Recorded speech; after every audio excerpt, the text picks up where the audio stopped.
Өглөөний мэнд төргий бангаар дарахтай өглөөний мэнд. За бид одоо үдийн цайнаас үдийн хоол руу шилжсэн. Тэгэхээр үдийн хоол гэдэг бол үдийн цай байх үед бол нэг одоо ундаа бичэн тэр зүйлээр аргалаад байсан бол одоо үдийн хоол, халуун хоол үйлдвэрлэх гэдэг энэ зүйл рүү орсон. Тэгээд энд бэлтгэл маань одоо хэр хангагдсан байгаа юм болоо. Энэ сургуулиудын тооцоо яг галзуухта зарчмын тэр хоол үйлдвэрлэлээ хийж тийм галтгооны тоног хэрэгсэлтэй сургууль хэр байгаа юм. Одоо галтгоо гэж нэг өрөө бол байдаг.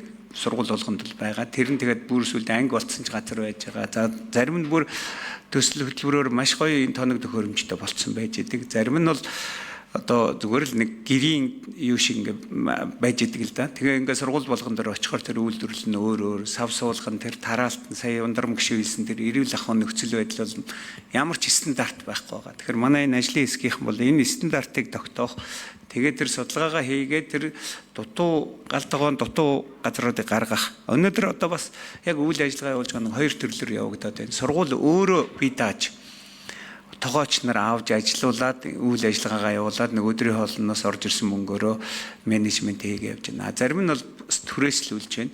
Тэгэхээр энэ түрээслүүлж байгаа нь одоо хичнээн хувьтай байдгийн бол гадны хүмүүс түрээслүүлждэг. Тэгээд нөгөөдүүл нь болохоор одоо бас ашгаа бодож байгаа сургуульч гэсэн хийхэд ингэдэг. Тэгээд нөгөө нэг хүүхдээ 2500 төгрөгийн маань яг хэдэн хувь нь үнэхээр хоолндоо очиод энэ хэдэн хувь нь бусад зардалтаа ороод байна гэсэн ийм судалгаа энэ төр бас одоо манай ажлын хэсэг хийх байх л да. Одоо гарч ирсний дараа ийм зүйлүүдийг хий.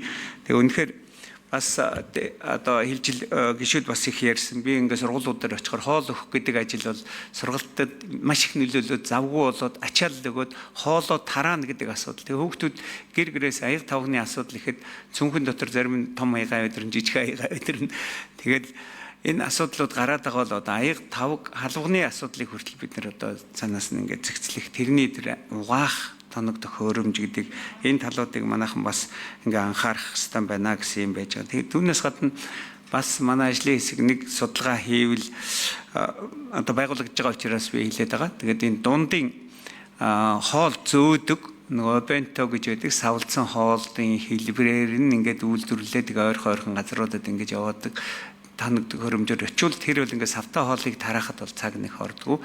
Тэгээ сая Саранчулуун гишүүний хэлсэнчлэн тэр цагийг менежмент хийгээд нэг 20 минут ч юм уу да гаргаа л та. Тэгээ 20 минут нь гарахтаа өглөөний 9 цагаас за энэ бол сургуулийн дотоод менежмент яасан. Тэгтэл ямар ч хэсэг хүүхдүүдийг бөөгнөрч ингэж явахгүй тийм байдлаар хийх талын судалгаануудыг бас хийвэл зүйтэй байна л гэсэн юм санал хий. Тэгээд зарим ер нь галзуух судалгаа байгаа. За цэнцүрэнгийн мөхтөе гişүүн бас